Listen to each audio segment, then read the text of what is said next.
The Internet is defined as a network of millions of computers connected to each other worldwide through telephone lines or cables.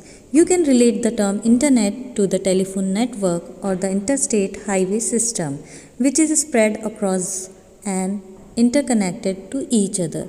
It is the largest information database and has become a vital part of our life.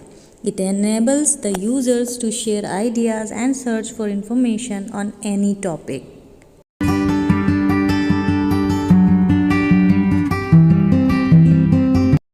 Email is an economical mode of communication. It facilitates in sending the messages and files such as pictures, songs, videos, etc. to multiple people at the same time. Online chatting. Chat is a more personalized form of communication that happens live. Chatting on the internet can take place via instant messenger, chat websites, chat rooms, etc. You can also interact with other users through voice and video chats. Video conferencing. A video conference can be described as a phone call with live video that allows multiple people sitting at geographically different locations to communicate by exchanging video and audio at the same time. E-learning. E-learning means electronic learning. It refers to learning with the use of technology that enables people to learn anytime or anywhere. Next is internet free calls. Another feather in the cap of the internet is that it lets you make free voice calls and video calls to anyone across the world. You can make free calls at much lower rates to any place in the world.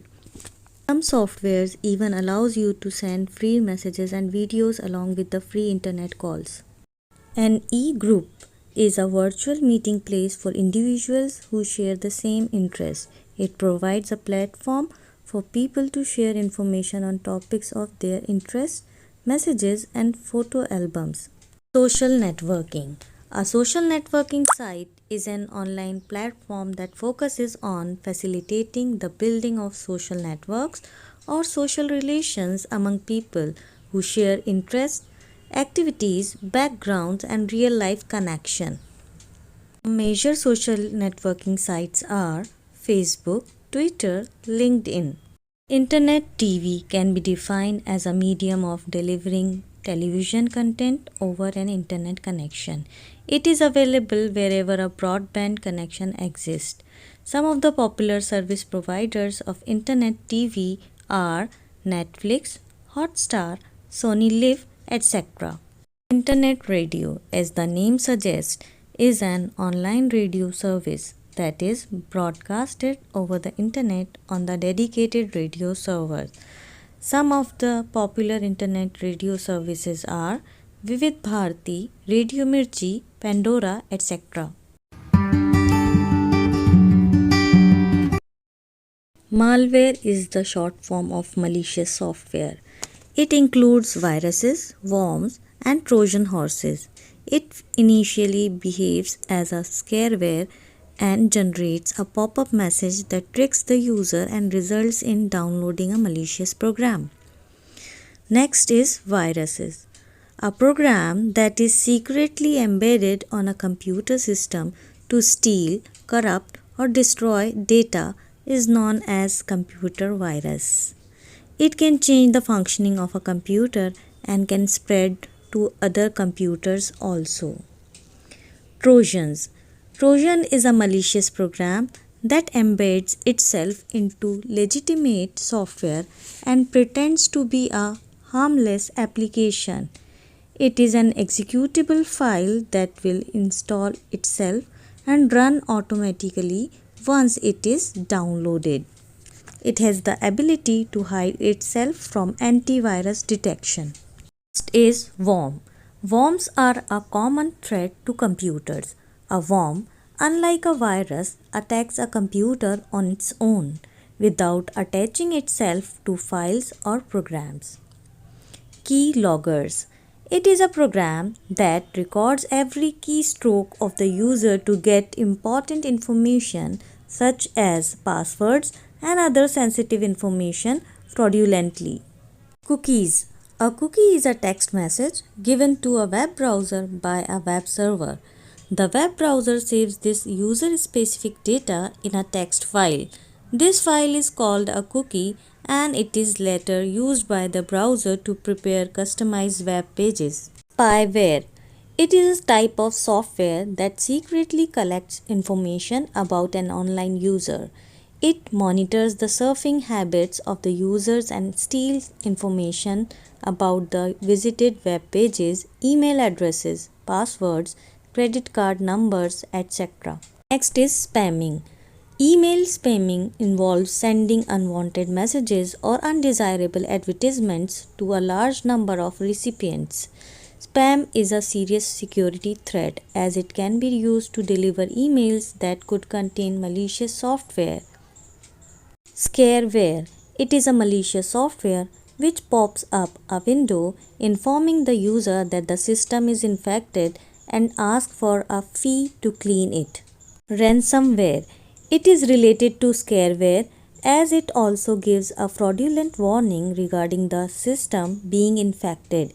It installs malware that demands payment and either blocks the access to the system or threatens to wipe out the files if payment is not made. The term netiquette is a combination of two words, net and etiquettes. It is defined as a special set of rules that governs the behavior of a user communicating online. It includes the following rules. Number 1. Use proper salutation and signature. When communicating online, always begin your message with a salutation and end it with your name or signature. Next is include a subject line. Give a descriptive phrase in the subject line of the message header that conveys the purpose of the message. Next is keep your messages concise. Be precise and catchy while drafting a message so that people may take time from their busy schedule to read it. Next, be respectful, avoid sarcasm. Treat others as you would like to be treated by others. Do not include sarcastic or insulting comments in your message. Next is respect others' privacy. Do not read or forward another person's mail without seeking his permission. Do not go through another person's documents and work without his consent, as this may lead you into trouble. Next is obey copyright laws. Do not copy or post someone's content from the internet and claim it as your own. You may encounter serious consequences if you do not obey copyright laws. Next is do not indulge in spamming.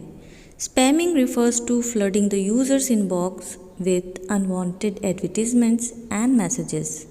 Never send, forward, or respond to such spam messages. Next, use appropriate language.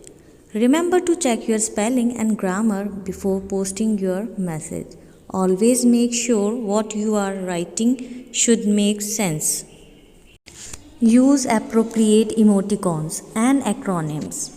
Use emoticons to convey emotions. You can also use common acronyms like LOL for laugh out loud. However, in formal emails, any abbreviation or emoticon is considered to be inappropriate. Next is do not reveal sensitive information online. To minimize the cyber threat, be vigilant and take precautions while using the internet. Never share your sensitive information such as password, ATM pin, credit card number, locker number, etc. with anyone through emails, messages, or any other means over the internet. Next is be tolerant and careful. Every person has his own views regarding any matter. Therefore, while posting a question, ask the appropriate one. Always hear and respect other people's ideas. Millions and millions of computers with internet access communicate with each other round the clock. One of the most popular ways of communicating is email. Email stands for electronic mail. It is a facility on the internet to send and receive messages anywhere around the world in real time. To use the email facility on the internet, first we have to create our personal email account. We have to select a username, means email address, and provide a secret code, that is password, along with our particulars like name, address, date of birth, etc. There are many websites on the internet which provide us with the facility of free email accounts. The popular sites are www.gmail.com, www.yahoo.com, and www.rediffmail.com. What is an email address? An email address consists of a username and a domain name. A username is the name of a person's account by which the server identifies him on the website, whereas a domain name is a unique name that identifies a website on the web. Creating an email account. So let us understand how to create an email account and get our email address. First of all, we'll connect to the internet. Open the website, for example www.gmail.com. Click on the create account link and proceed to the next page. A registration form will appear. Fill the registration form. Choose a username and password. Accept the agreement. An email account gets created if all the entries have been filled up properly. Inbox. It displays information about all the received mails. Each message header displays the sender's name, subject line, time, and date when the email is received. Compose or write mail. To compose a mail, one has to click on the compose option or any other similar option provided by the website. It will open a new window with the following components: to CC, BCC, subject, message. Sending email. After composing an email, click on the send button. The mail will be sent to its recipient. Email provides the facility to attach files for high-speed delivery anywhere in the world. Attaching a file to an email is an easy way to send important documents or files. The reply option is displayed when we open any mail. It is used to reply to a received email. The forward option is used to send any received mail to other email addresses. A signature is a bit of personalized text, such as contact information or a favorite quote, that is automatically inserted at the bottom of every email you send. Once we start using email, our contact list also grows gradually, and it is beyond the capacity of a person to remember the email address of each contact. Fortunately, every email program provides an address book where we can store the email addresses along with contact details such as phone number, address, birthday, etc. We can create groups wherein we can club and store similar type of contacts. For example, family with email addresses of family members, friends with email addresses of friends. Students, once you have finished reading or sending the emails, click on the sign out button. This option brings you out from your email account. It is a good practice and quite important to sign out of your email account from the security perspective.